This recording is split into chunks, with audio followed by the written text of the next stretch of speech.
Hello friends, welcome to my channel. Secret of immortality की episode 36 के साथ हाजिर हूँ। तो फिर चलिए एक्सप्लेनेशन शुरू करते हैं। उस स्लेश की वजह से वो लेडी पीछे हट जाती है और हर तरफ धुआं ही धुआं हो जाता है। फिर वो लेडी खुश होते हुए कहती है कि एस्कॉर्ट स्पिरिचुअल बॉडी। वो अपनी उंगली को लिक करते हुए कहते हैं कि कोई हैरानी नहीं है कि तुम यहाँ आ सकते हो। ऐसा लगती है कि गॉड्स के भी यही इच्छा है। तभी यंग के स्वर्ड भी गायब होने लगते हैं। यंग हैरान हो जाता है और वो लेडी यंग के कंधे पे हाथ रख के कहती है कि बच्चे, मैं तुम्हें एक ऐसा स्किल सिखाऊंगा बहुत लॉन्ग टाइम से सीखने में फेल रहा है। इसके बदले में बाहर जाने के बाद तुम मुझ पर एक फेवर करोगे, है ना? और वो लेडी अपने हाथ को यंग के सर के पास लेकर आता है और तभी यंग देखते हैं कि वो किसी दूसरी जगह पर ही चला जाता है। वो अपने सामने देखता है कि वहाँ पर लिखा होता है कि प्रीमेटिव क्योस में जब एक बार ब्रह्मांड प्रकट हुआ, साफ हवा उड़ गया और स्काई क्रिएट हुआ और वेल्टर जमा हुआ और अर्थ बन गया, और जिसके रिजल्ट के तौर पे युआन सी तियानजुन का जन्म हुआ। तो इस टेरिटरी पर हमेशा से अनरिवाइवल राइडिंग कर रहा है। तभी यंग उस जगह से बाहर निकल आता है और वो कहता है कि प्रीमेबल इमॉर्टलिटी मंत्र। वो उस लेडी को देख के पूछता है कि क्या आप युआन सी तियानजुन हो?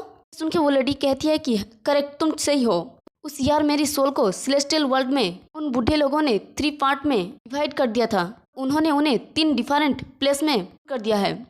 तुम्हें सिर्फ मेरी सोल के और 2 पार्ट को ढूंढने में मेरी मदद करना होगा। ये सुन के यंग कहता है कि और 2 सोल के पार्ट को ढूंढना होगा, पर कहाँ? ये सुन के वो लेडी हंसते हुए कहती है कि मुझे नहीं पता कहाँ।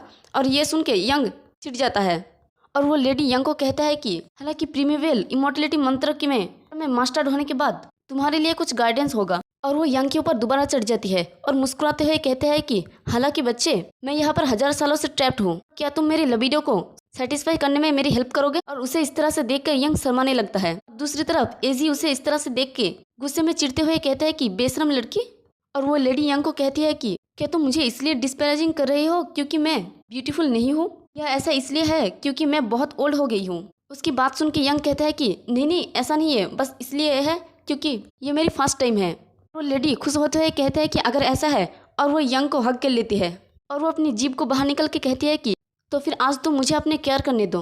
और दूसरी तरफ बुजियन कसल के अंदर में उस पोर्टल के पास के सीन दिखाए जाते हैं। वहाँ पर हेडमास्टर सुमो और झो मिंग के साथ और भी बहुत सारे डिसाइपल और मास्टर रहता है।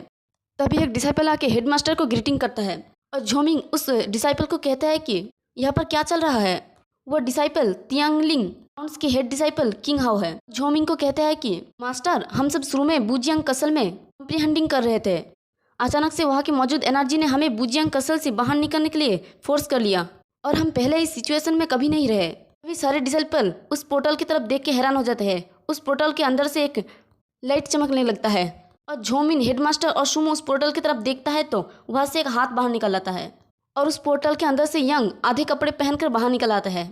और उसे इस तरह से देखकर मैंगियो के साथ में बाकी लड़की डिसाइपल शर्माने लगती है और सुमो यंग को देखकर हैरान होकर कहती है कि क्या ये यंग है? और इसी के साथ हमारा ये वाला एपिसोड भी खत्म होते हैं।